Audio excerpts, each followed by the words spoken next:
ముద్రగడ గారు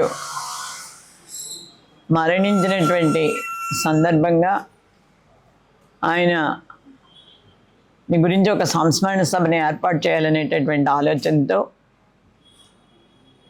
కాపునాడు నాయకులు కాపు నాయకుల్ని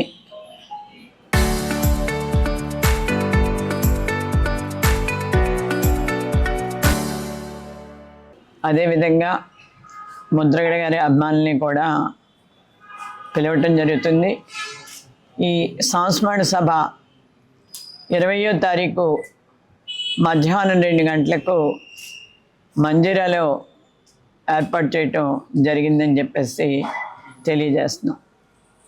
ముద్రగడ గారి నుంచి బహుశా ఈ రాష్ట్రంలో తెలియని వారు ఎవరు ఉండరు. ముద్రగడ అనగానే ప్రతి ఒక్కరికి ఒక కాపు ఉద్యమ నాయకుడు గుర్తు రావటం జరుగుతుంది.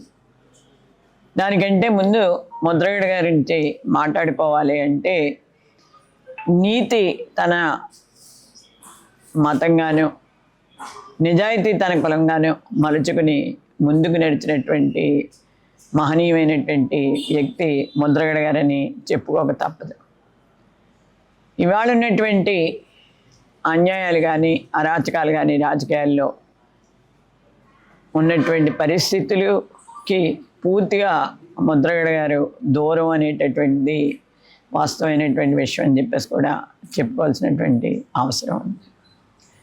మొండితనం, పట్టుదల ఈ 2 లక్షణాలని పూర్తిగా వంట పట్టించుకొని వాటితోటి ఏ ఉద్యమాన్ని అయినా సరే ప్రజలకి చేరువ చేసేటటువంటి పరిస్థితుల్లో ఎప్పుడూ ముద్రగడ గారు ఉండేవారు అనేటటువంటి వాస్తవమైనటువంటి విషయం. ఆయన నడిపినటువంటి అనేక ఉద్యమాలు మన అందరం కూడా చూస్తున్నాము. ఆ ఉద్యమాల్లో ఆయన తాను ఇబ్బందులు పడటమే కాకుండా తన కుటుంబం ఇబ్బందులు పడినా కూడా ఎక్కడా కూడా మొక్కవని ధైర్యంతో ముందుకు నడిచారు అనేది కూడా మన అందరికీ తెలుసున్నటువంటి విషయం. తన కుటుంబంలో తన భార్యని రోడ్డు మీదకి ఎచ్చటం, తన కోడల్ని ఆడవారిని కూడా చూడకుండా భార్యని కోడల్ని రోడ్డు మీదకి ఎచ్చటం, ఒక రకంగా న్యూరో వ్యాధితో బాధపడుతున్నటువంటి తన కొడుకుని కానీ లేకపోతే తన రెండో కొడుకుని కానీ ఆయన్ని కానీ చిత్రహింసలు పెట్టి వాళ్ళు కొట్టినా కూడా ఏ రకంగానూ కూడా అధైర్యపడకుండా నాడున్నటువంటి ప్రభుత్వానికి ఎదురు తిరిగి కార్యక్రమాలు నిర్వహించినటువంటి వ్యక్తి ముద్రగడ గారు అనేటువంటి వాస్తవమైనటువంటి విషయం. అటువంటి వ్యక్తులు ఇవాళ చాలా అరుదుగా మనకి కనిపిస్తారు. చాలా అరుదైన వ్యక్తిత్వం ఆయనది. ఆయన వ్యక్తిత్వం నేటి యువతరానికి ఆదర్శమైనటువంటిది కూడా వాస్తవమైనటువంటి విషయం. ఓ రకంగా ఆయన మరణానికి ముందు ఒక ఉత్తరం రాశారు. అందులో కొన్ని అంశాలను పొందుపరిచారు. ఆవిడ ఎప్పటికీ పుణ్యస్త్రీగా ఉండాలి, నన్ను ఇంట్లోనే మీరు దొడ్లో కన్నం చేయండి, మన ఇంటి ముంగిట కన్నం చేసినట్టయితే నేను ఇక్కడే ఉండి ఇవన్నీ చూస్తూ ఉంటాను, పెద్ద కార్యం చిన్న కార్యం ఇటువంటి కార్యక్రమాలు చేయొద్దు. ఈ రకమైనటువంటి రాసినటువంటి ఆయన వాక్యాల్ని మనం చదివితే ఒక రకంగా బాధ అనిపిస్తున్న, అంటే కట్టుబాట్లు సాంప్రదాయాలు ఎన్నున్నప్పటికీ కూడా ఒక రకంగా చూస్తే ఒక సంస్కరణవాదిగాను ఒక అభ్యుదయవాదిగాను కూడా ఆయన మనకి కనిపిస్తారు అనేటటువంటి వాస్తవమైనటువంటి విషయం. ఆయన చేసిన పోరాటాల ఫలితంగా ఇవాళ కాపు కార్పొరేషన్ అనేది ఏర్పడటం, ఆ కాపు కార్పొరేషన్ వలన చాలామంది విద్యార్థులు విదేశీ విద్యని అభ్యసించేందుకు అవకాశం కలిగింది. అదేవిధంగా కొంతమంది విద్యార్థులు మంచి స్థానాల్లోకి వెళ్ళటం, చదువుకోవడానికి అవకాశాలు ఏర్పడినవి అనేది కూడా వాస్తవమైనటువంటి విషయం.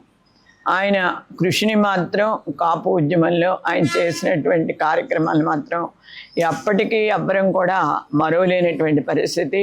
అటువంటి ముద్రగడ గారు ఈ రోజున మన మధ్యన లేకపోవటం అన్నది చాలా బాధాకరమైనటువంటి విషయం అని చెప్పేసి తెలియజేసుకుంటూ ఆయనకి ఘనమైనటువంటి నివాళులు అర్పించాలి. ఆయన గురించి అందరికీ తెలియాలి.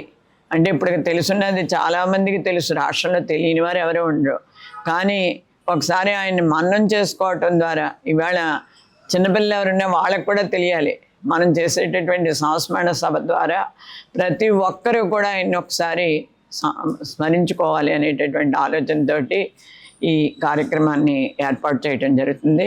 ఆ కార్యక్రమానికి ఈ జిల్లాలోనే కాకుండా ప్రక్క జిల్లాల నుంచి ఈ నియోజకవర్గం పక్క నియోజకవర్గాల్లో ఉన్నటువంటి కాపులు కానీ లేదా వారి అభిమానులు కానీ అందరూ కూడా పార్టిసిపేట్ చేసి కార్యక్రమాన్ని విజయవంతం చేయాలి, ఆయనకి ఘనమైనటువంటి నివాళులు అర్పించాలని మీ ద్వారా కోరుకుంటున్నాం అని చెప్పేసి తెలియజేసుకుంటాం.